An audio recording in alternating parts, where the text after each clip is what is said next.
And hello, fellow raiders. Welcome to another Raid Shadow Legends video. This week in Raid, we had our CVC tournament, so hopefully everyone won their CVC, even though only half of us can. My clan was actually fortunate enough to actually win this time.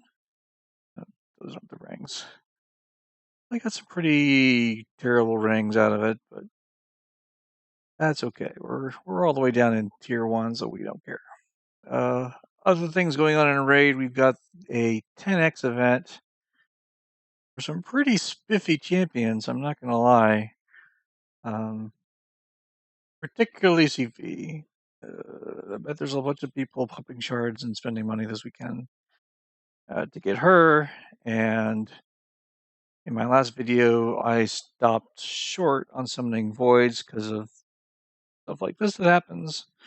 I had hoped we had a little bit more time, but we're going to do a random 10 pop here just to see if we pull a Siffy.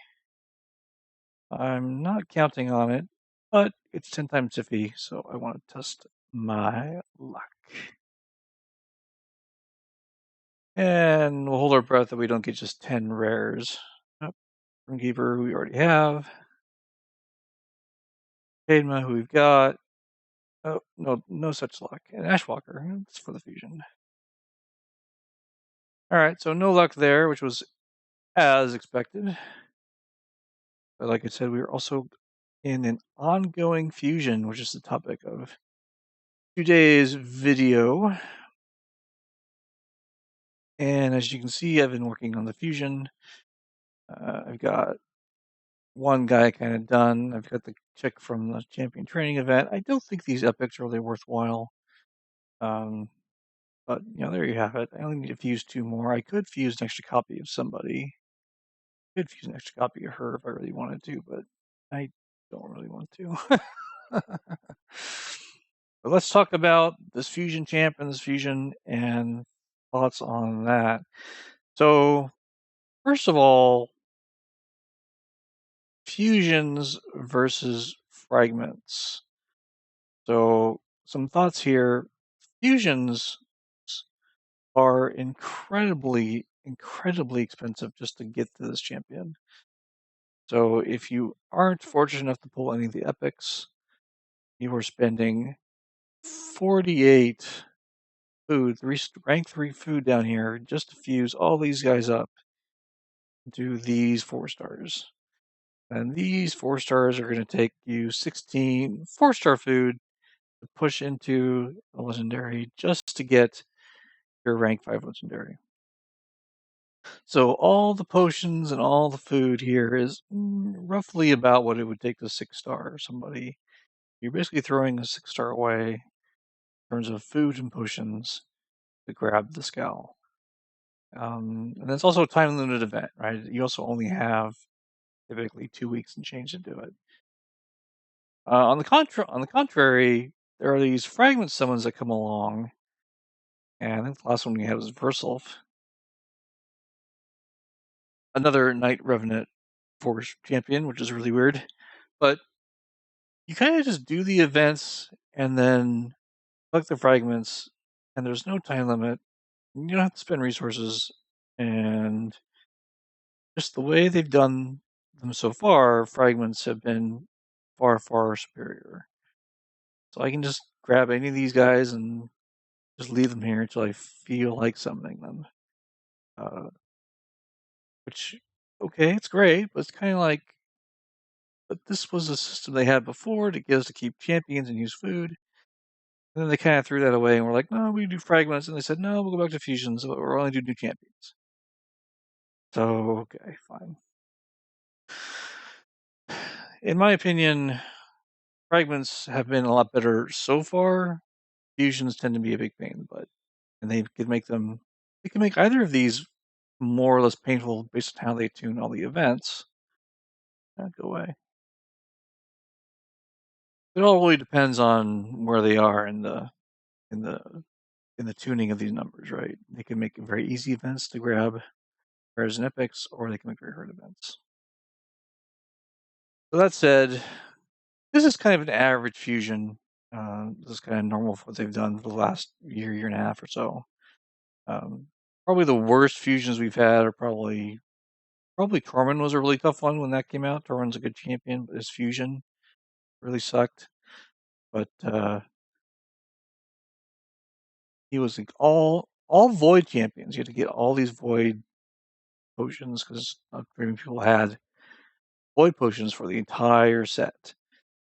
The other fusion that was pretty painful was the Brogni fusion. That was you had to fragment summon the epic, so there were no rares, and the requirements on the fragments was very tight. So that was an example of you couldn't miss a step in the Brogni fusion to get the fragments for those epics. If you did, you basically lost the whole fusion. So that was a very difficult one. And then Brogni ends up being pretty awesome champion. As far as this fusion goes, in the title of the video, you might see I'm asking, is this the worst fusion? Possibly. Some other contenders for worst fusion include Killian or Cillian the Lucky, depending on if it's a hard C or not. I've seen this guy used in Faction Wars and nowhere else, pretty much unused by anybody. Content creators put out videos saying, look, he's okay, and no one uses him, sorry. That's just content creators being cheeky. Another contender for worst fusion would be last December's fusion, which would be Pixneal, who is actually on the buff list, so she might go from 0 to hero, but who knows? She just doesn't bring enough to the table, honestly. 5 random attacks, like why this isn't just AoE, I don't know. Random person gets a veil, like, okay. The passive is cool, like the passive has potential, but her book count, man, she's an 18 book champion, and she's just not bringing 18 books worth of utility to your team. As far as other notable fusions go, 2 that are kind of similar to Cybele, I'll get to that later, but we were assuming they were going to be good for Doom Tower. First one is Vergamkar. I actually did fuse Vergamkar, and I'm using him every once in a while where his passive pays off. But I know I'm going to get taunted a whole lot. Sure, put him in there. He's got a very, very niche place where when he gets taunted, he just gets turn meter. And he's immune to taunt. Wonderful. He can kind of remove some debuffs. He can kind of remove some buffs. He's okay. We were expecting him to be more useful in Doom Tower and specifically for the Scarab boss, but he didn't pan out that way. Another one that we thought had similar potential was Eligius. We were thinking, oh, we'll put target cooldown on skill. And if there are dupes, oh, we'll put all our cooldowns on skill. Or all their skills on cooldown. Speaking's hard. So you can put all their skills on cooldown, and then he's got this passive that makes him annoying to kill if you're doing Doom Tower this month. He can remove buffs. This is kind of a weird E3. His real bread and butter is the skill cooldown ability. And potentially you might use him against the Eternal Dragon, but he just didn't pan out that way. A couple other, I'll call them honorable mentions for kind of like worst fusions. One is definitely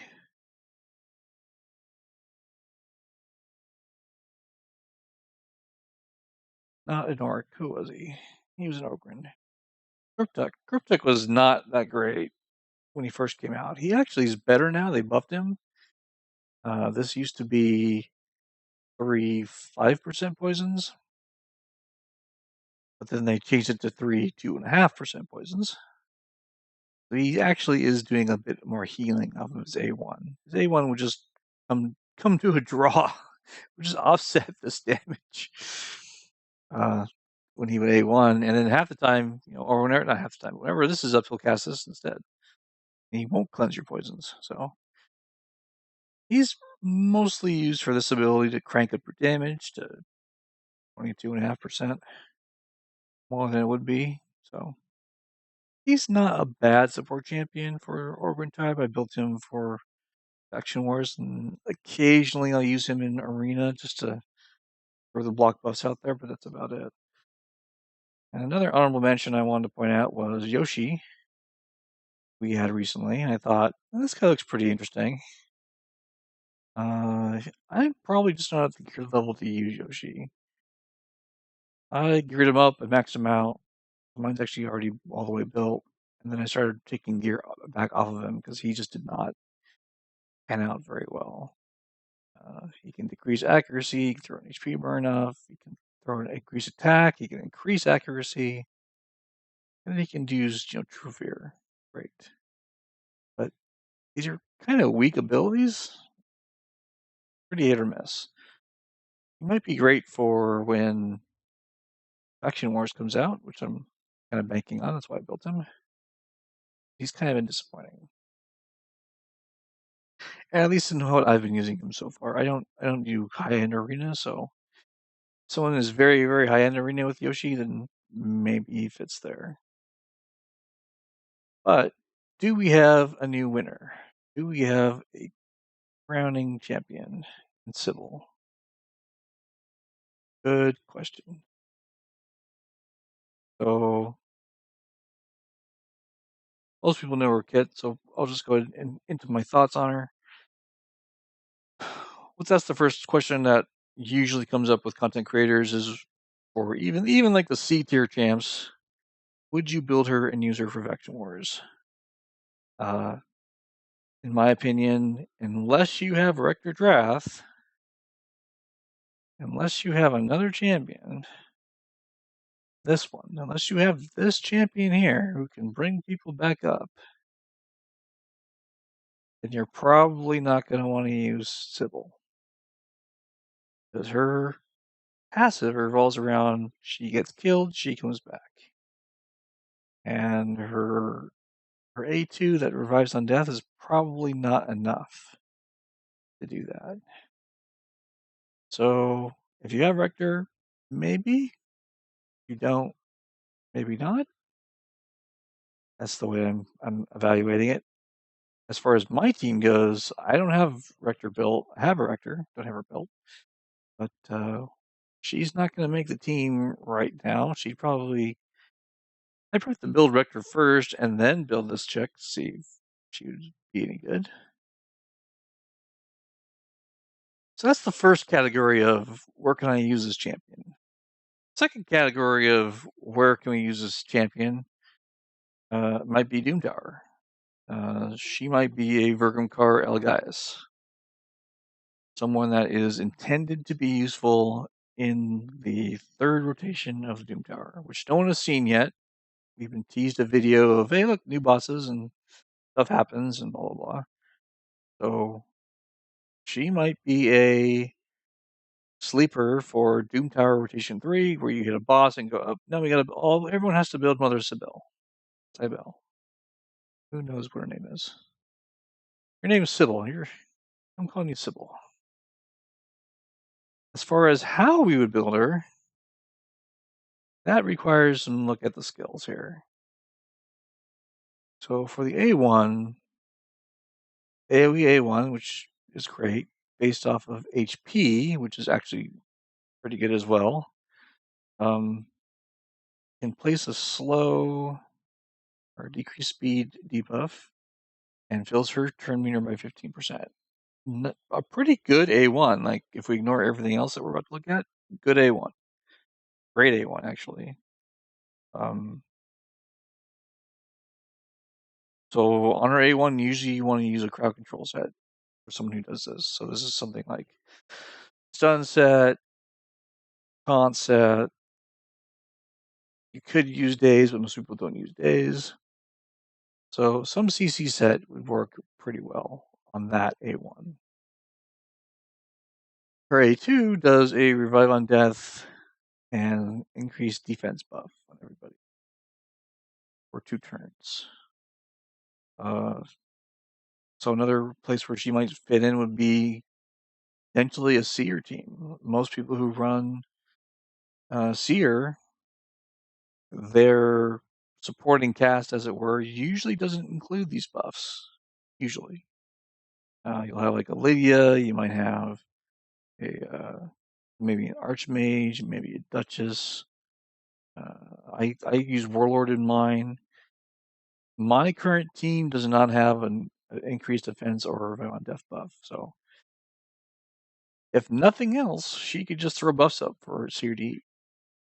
Is this very useful for progression? Maybe. Maybe arena? Maybe.